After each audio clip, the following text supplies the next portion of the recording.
Coffee break with me. Woo! Hi guys! Welcome back to my channel. How are you today? Do you notice anything different? I'm wearing a new bra. No, I'm just kidding. Anyway, I'm here with the Get Ready With Me. We're gonna use a bunch of new products and we're just gonna chat and talk about things. Mercury in retrograde particularly. So let's go ahead and get started. I got this in the mail yesterday and I was so excited. So this is the Bare Minerals Complexion Rescue Defense Radiant Protective Veil. This has SPF 30, but it's designed so that you get protected with all kinds of lights. So apparently, like cell phone exposure and like monitors and things like that are dangerous. You guys, the next thing you know, fried chicken's gonna be bad for you, and then I'll really not have any sort of desire to live. So we're gonna go ahead and try this. I was feeling really good about it because I'm a fan of Complexion Rescue, like the BB cream. So I thought, I'm already a fan of that. Maybe I'll be a fan of this. Hopefully, fingers crossed. It's soft radiance. Apply 1 to 2 pumps and blend into the skin. This protective veil creates a radiant finish under or over makeup. So I'm thinking that it's going to work almost like a highlighting primer. The only thing that I'm a little nervous about is highlighting primers for me don't always work with any base product that I choose to use. So because this is kind of what's going on here? Like, I'm putting on sunscreen. Oh my God, what's happening? It doesn't look that white in my face, but when I see you guys on the monitor, it looks super white. It feels nice though. And it smells good. It's absorbing to my skin, like really well, like it's drying. I thought it was gonna be like a moisturizer where it absorbs and it still feels like moisturizer. It's actually like drying. It does say 1 to 2 pumps too, and I only took 1 pump. And you know, the one time that I decide to be not excessive, non-extra, it backfires. I probably should have taken more. I feel like I'm rubbing my face too hard to make it last. But it's absorbing. It's not feeling like a moisturizer where you put it on and your face still feels like it's on there. Like it's actually, why am I slapping myself? It's actually drying. So let me tell you what this does. Okay, so this is the little handout it came with. And it says, your new skincare essential for indoor and outdoor protection. Every time you snap a selfie or scroll through Instagram, your skin is exposed to the damaging effects of blue light, a strong light from screens and smartphones, computers, and other devices, as well as fluorescent and LED lighting. In a digitally obsessed world, studies show we clock more than 10 hours of screen time a day. Combined with the exposure of harmful UVA and UVB rays from the sunlight, this can accelerate skin damage. In fact, research suggests that blue light may penetrate deeper into the skin than UVB rays and trigger damage that contributes to wrinkles, sagging, hyperpigmentation, and other signs of aging. Can I get this in bulk? Okay, now we're going to spot conceal, and I'm gonna use, cause I'm being lazy, let's just use every possible concealer that I have in my vanity. You guys know what? I haven't used the Born This Way concealer. I have it sitting there and I haven't tried it out. What is wrong with me? We need to get to it. So we're going to use it today. I also want to try this new shade of L'Oreal True Match in 4.5 Fresh Beige because I'm tan. Now I can't say that. Now the new joke's going to be like, because my hair's thick, but that just doesn't have the same ring to it. Anyway, all right, so let's do Panda Eyes first. This is, what is this? Eve Pearl. I've run out of my favorite corrector. This is Eve Pearl Dual Salmon Concealer in light medium. Yeah, light medium. I use the darkest side and I apply that on my panda eyes. Just right here and over here. Then my face is completely broken out right now, so we're going to take Soft Matte Concealer from NARS in the shade Ginger, and I'm gonna spot conceal in basically this entire area. Cover up those enemies. So we're just gonna take my little trusty ZOEVA brush. You guys, 2 brushes from ZOEVA you need. This one and the eyeshadow one. I'll link them down below because I don't I don't know the numbers. So I will list and link them in the description box below. So the 2 brushes from ZOEVA that completely changed my life. Like, I like them just as much as I like my beauty blender. And you guys know my beauty blender is my firstborn. Don't tell my oldest. Okay, so I have good news and I have bad news. Mostly bad news. The bad news is 4.5 is too dark for me. The good news? Not really. I have my very favorite drugstore foundation of all time in stock back there, which is the Maybelline Fit Me Matte in 120, which is far too light for me right now. But is it like against the makeup rules to mix Maybelline and L'Oreal? They're friends, right? So I think if I add a little scoop of that into this, because the formula is very similar, I think it should be okay. Will you tell your friends? Like, you won't tell on me, right? Because this isn't like I'm reviewing a foundation. Like, this is one of the best selling foundations of all time. Y'all know it's a great one. So I'm like, can they play together? Like, can they be friends? Maybe? So when I was at the height of my anemia, I was very, very pale. Go back a few months in my videos and you'll see how absolutely pale I was. I was 120 from Maybelline, which is, let me see if it'll come out. If you guys are new to my channel, I'm very facetious. And it's not a good thing, but it helps me feel better about certain things. So that's 120 from Maybelline. So I think if I do like half and half of True Match and Maybelline, I think it might be like my exact color. And if it's not, just lie to me, okay? So we're gonna mix these 2 together. I love the formula of these 2 foundations. I really wish that, I don't know, like drugstores were more of like Sephora-like, where you could just play with the makeup before buying it, because I'm one of those people that will buy something thinking it's the right color and it's not, and then I just won't return it because I feel bad. They're just gonna throw it away and that just makes me feel awful. So I try to make it work some other way. So I think this might actually work, but I guess fingers crossed. Send me your good juju through your Apple tablets or computer. Why did I say Apple tablets?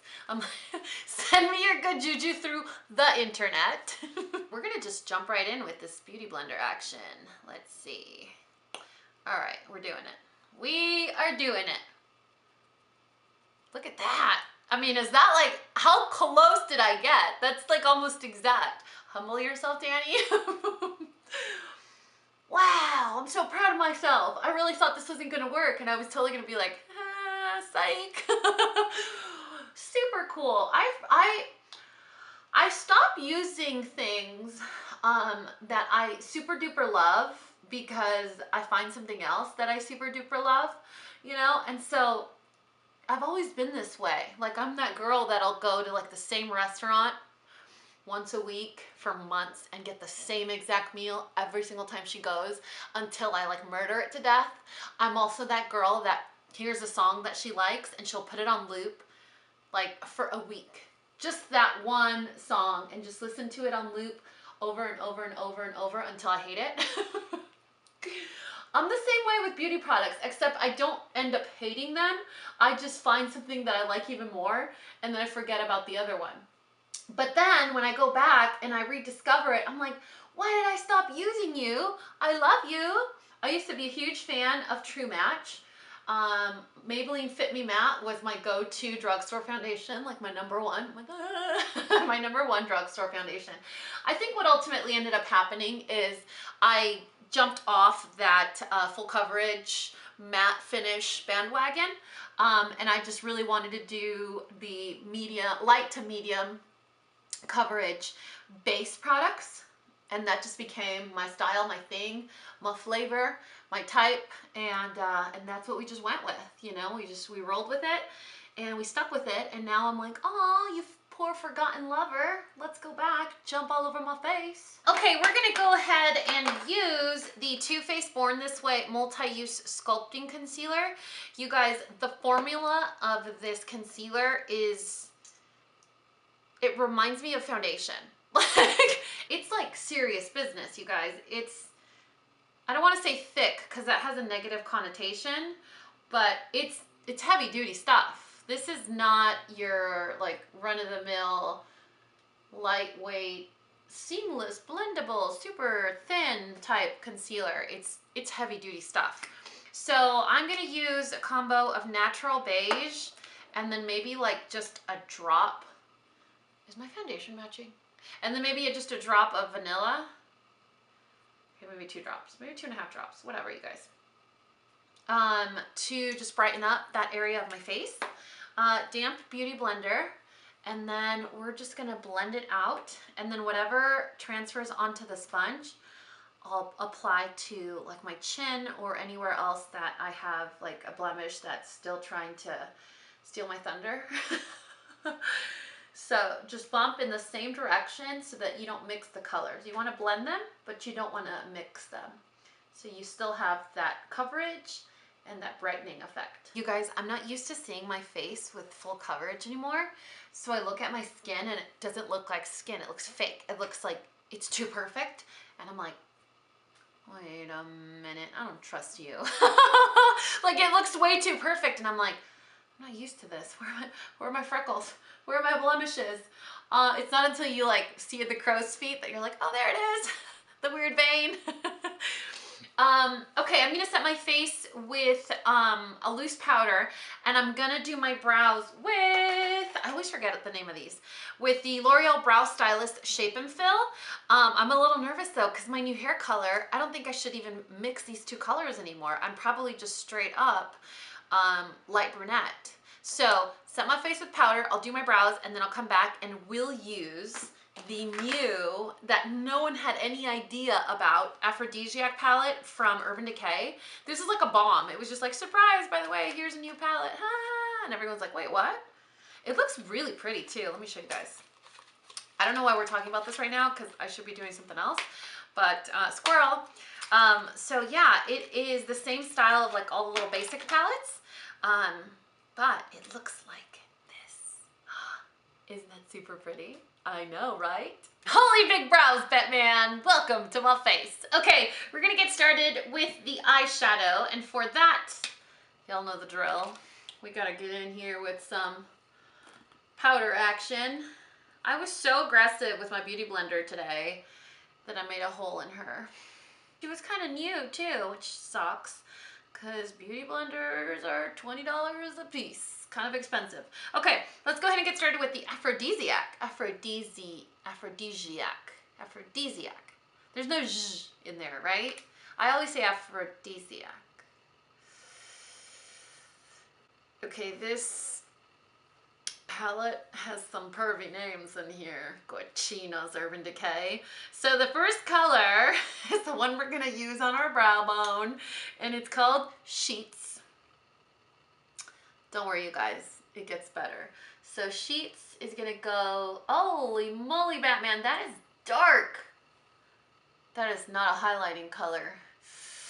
Ooh, that is really dark. That's like about a half shade darker than my current skin tone. It doesn't look that dark in the pan too. Okay, so this is what I'm gonna do, is I'm gonna put some on the other eye just to even things out. But I'm gonna take my good old trusty, anything I can reach for. Usually it's just Peachy Mattes, and just take that color right there, the very first one, which is Peach Meringue, and I'll apply that as a brow bone highlight. You guys, right now it's 90 degrees in Texas and it feels like a cold front. It's crazy. I'm like, wow, it's been that hot that 90 degrees feels like a break. It's insane.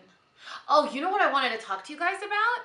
And I don't want to get political or like be, you know, talk about sensitive subjects or anything. So I'm going to keep subjects completely out of this topic. But So I follow this account that I really like.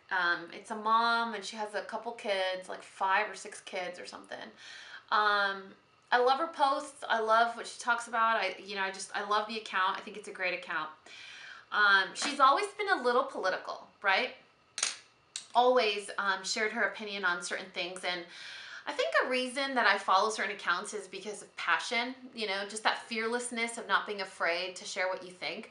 Because I have a really big problem with accounts that like troll. So if you're a trolling account, you go around saying like, talking crap to people, right? But you're a coward and you don't, you know, have your name, you don't have a picture, you don't have a face, you don't have anything. And I'm not comparing her to a troll. What I'm saying is, she's not afraid to share her opinion. She's brave and audacious about it, and I can respect that. I love passion.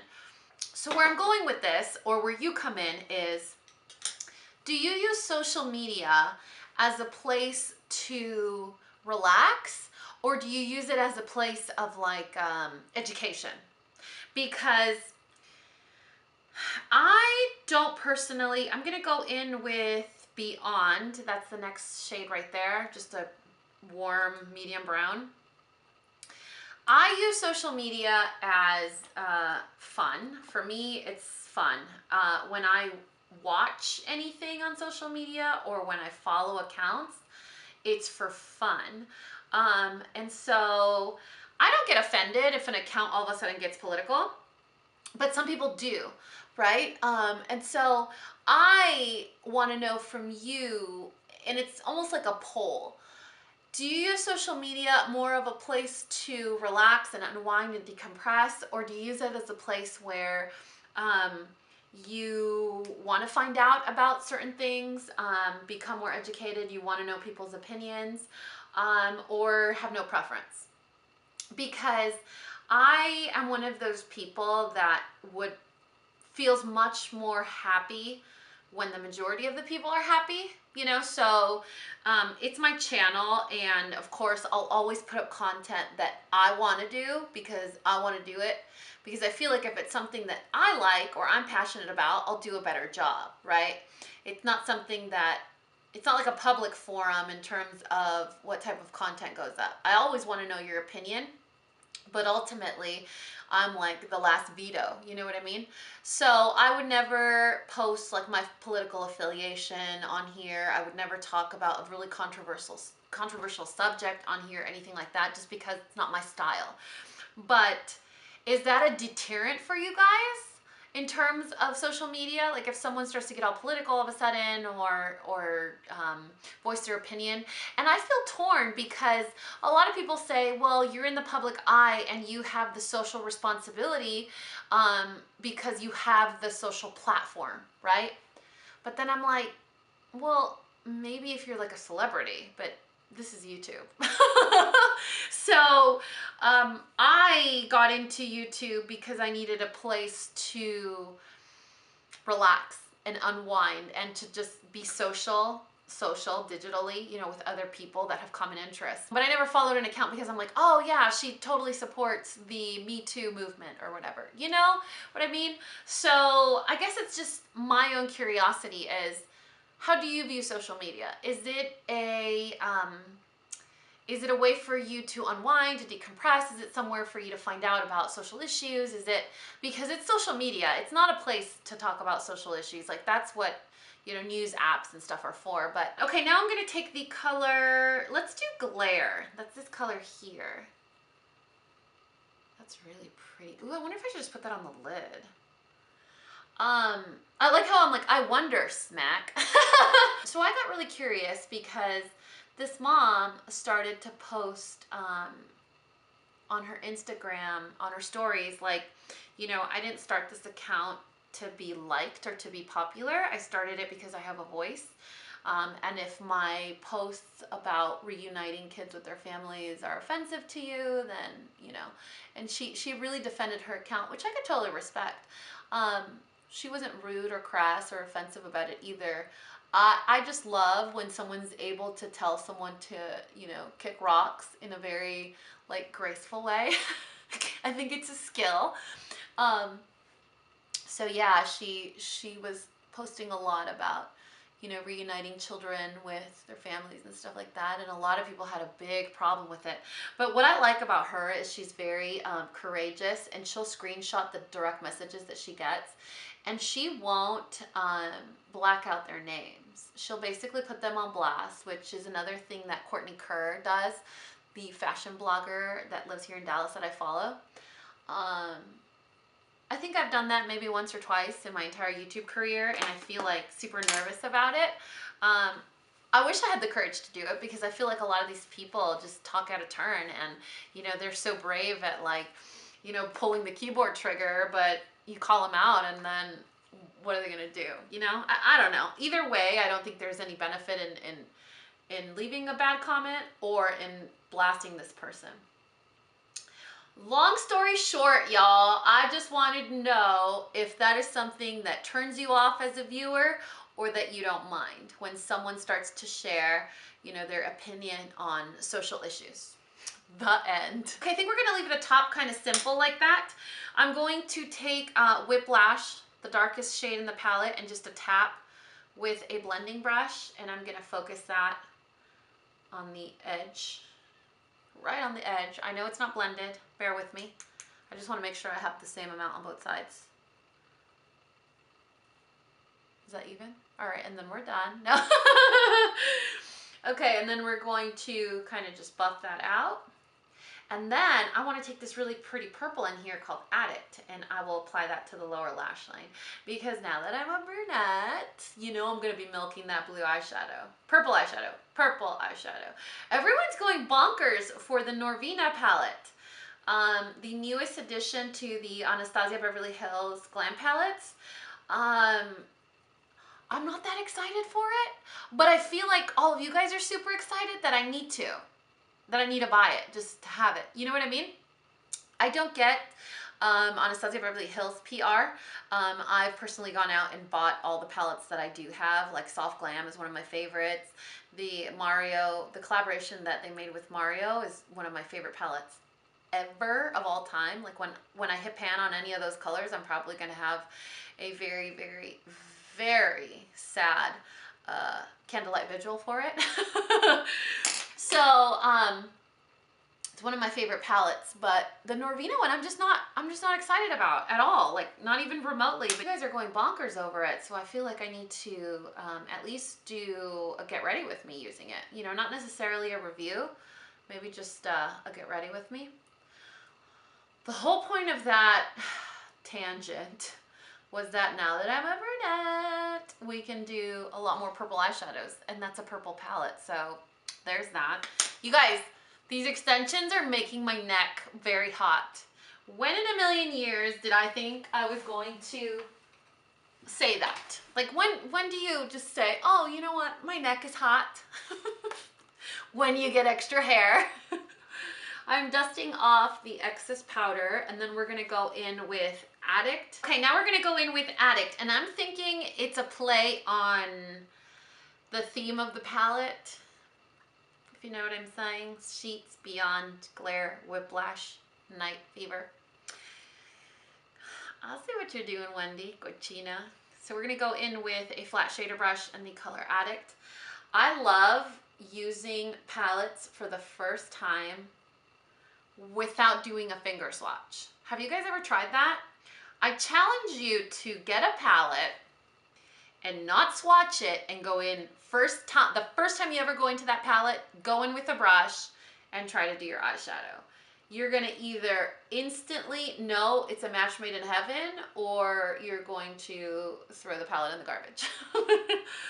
What is this garbage? So I think oftentimes when we go in with a finger swatch, or we do a skin swatch, it gives us a wrong impression of how the palette's going to perform. Sure, it does a really pretty swatch on your skin, but it also depends on, you know, how clean your finger is, how oily your skin is, if you're pushing too hard, like the type of pressure you're using. So a lot of factors play a role. But if you go in blindly with your tools and you use it, like this eyeshadow worked really beautiful on the skin. It's smooth, it's seamless, it's applying exactly the way it looks, but it's a lot more red on the skin than it swatches. See my finger, it's purple. On the skin, it doesn't look the same color. So there's a lot of factors at play. So just go in, you guys, take a palette you haven't used or you haven't used in a while, or palette colors that you haven't even used, and just go straight with your brushes and see how it works. Okay, I'm gonna need some eyeliner and some mascara and a lot more happening here. What are we gonna do? Okay, I'm gonna go in with a L'Oreal Silkissime pencil in pure purple, and I'm gonna apply that to the lower lash line. And what I should have done is done that first. So I guess what I'm gonna do now is I'll just put it in the waterline, just kind of blend it down a little bit, and then take that same color, add it, and run it over the purple. So it'll create a nice little mixture of colors. It'll deepen or bring out the purple more, and it'll also set the pencil, which is super helpful. Same on the other side. Start at your waterline. Just, you can be a little sloppy because you're dragging it down a little bit. To kind of help out that purple, I'm going to go in with Beyond. That's the transition shade that we used. And I'm going to just softly blend the bottom part of the purple so that it's just kind of a gradient on the lashes. It doesn't just look like it ends abruptly, you know? It just kind of all blends together. Before we go in with the brown liner on the top lashes, I'm gonna do mascara first, let it dry, and then go in with brown liner on the tight line. The reason that I like to do it after is because if I go in with a really creamy pencil, this is one of my favorite eyeliners ever. It's Brewed from Smashbox. If I go in with this before mascara, a little bit of it deposits to my lashes and dries really fast. And so when I get in there with mascara, it gets clumpier than I like. I like clumpy lashes, but not as clumpy as when I do this first. So I'm gonna do lashes, eyeliner, and we'll be back to do the rest of the face and finish up this 2-hour-long video. Okay, so we went ahead and finished eyes, and you guys could see how much fuller the lashes look now that we did apply the eyeliner and that purple at the bottom. Now we're going to give our face a little bit of definition with the same products that we always use. I'm going to take Charlotte Tilbury's Bronze and Glow, the new one. When Sam came to visit, you guys, she was so impressed with that product that it's like the first thing she went out to buy. I was like, yeah, it's hard to describe the way that the bronzing powder in here is just so friendly. You know, it just looks great on everyone. And then the highlighter is the perfect highlighter for everything, no matter the occasion or where you're going. It just looks so beautiful, so natural. Just wish it wasn't so super overpriced. But it is Charlotte Tilbury. I guess Charlotte Tilbury is like along the lines of like Tom Ford. You know, it's kind of a big deal.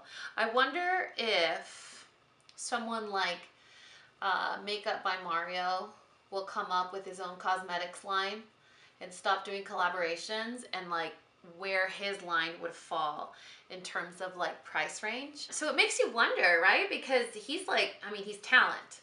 He's full on talent, like Charlotte Tilbury and like Kevin Aquan was, rest in peace. And what's her name?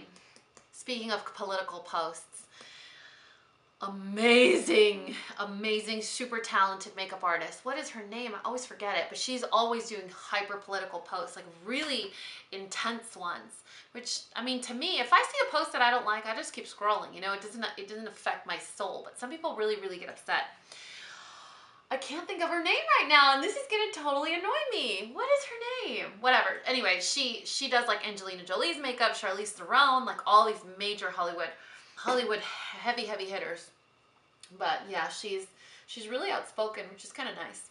I'm not that brave. We're gonna use the same blush we used last time for our Get Ready With Me. I think they discontinued these. These are the Maybelline Master Highlights from Maybelline. They came in a million different colors, and then whenever they did a new collection for the season, they would do like a limited edition shade. But I like these because they are a blush and highlight all in one. So if you're not a big fan of highlighting, it kind of was a 2-for-1. You could really get that glow without having to use the additional product. But I tried to find them online the other day to link it for you guys, and I wasn't able to find it at every retailer that carried Maybelline. So it might be one of those things where it's whatever's left, or they're revamping it, or it's an exclusive product to certain retailers type of thing. You know how some brands have exclusivity to certain retailers for certain products. Anyway, so now we're gonna highlight with the same highlighter that's in this palette and my baby brush from Senna Cosmetics. Highest points of my cheekbones up to my temples, a little bit over the apples of my cheeks, tip of my nose, obviously. Hey, and then to wrap things up, we're gonna go in with the Maybelline Superstay Matte Ink in Seductress. Hopefully this matches my new hair. If not, we can always change it. So let's see. How does that look? Not bad. Let's do the whole thing, see how it looks. I love the applicator. It's like the best applicator ever. It has like, it's like a teardrop shape, but it has like a little, I don't know, like a little crevice in the middle. Crevice is such a weird word. It has like a little pocket in the middle, so it holds more product, but it doesn't just like glop it on your lips, you know? Alright you guys, that is it for this Get Ready With Me. I really hope you guys enjoyed it. I can't really give you guys my opinion on the primer that we use from Bare Minerals. What I will say is the Urban Decay Aphrodisiac palette, it didn't really need to exist. I love the Born to Run. You guys know I'm a fan of Urban Decay. Like, it's rare. It's a rare occasion that I try something from them that I don't like. And one of the reasons that I like this brand so much is because they take risks. And I mean, if we talked about the amount of products that they've launched that they've had to pull off the shelves because people don't like them or they just flop, there's a lot. So I love that this brand takes risks. This is a great palette. The quality of the eyeshadows is there. All of the eyeshadows perform beautifully, but I don't think this palette needed to happen. You know what I mean? It just seems unnecessary, extra. Is it really, you know what I mean? It's not something that I'm like, oh my God, the minute it hits the shelves, you guys run out and get it. It's like, it's good, but you don't need it. Just like you don't need anything else, but this one really does nothing for me or my panties. You know when I tell you it knocks off your panties, whatever you guys. Cochinas. Actually, that's more me. I'm the cochina in this case. Anyway, all of the products that I use will be listed and linked in the description box below. If you guys want to know where I get my hair done, if you're in the DFW area, I will leave Katie's information in the description box below as well, along with what I'm wearing and all the details, all that stuff is in that treasure box below, you guys. I love you so much, and you know what to do. If you found this video useful, entertaining, and learned something, please give me a thumbs up and subscribe if you haven't already. And until next time, this coffee break is over. Bye, guys.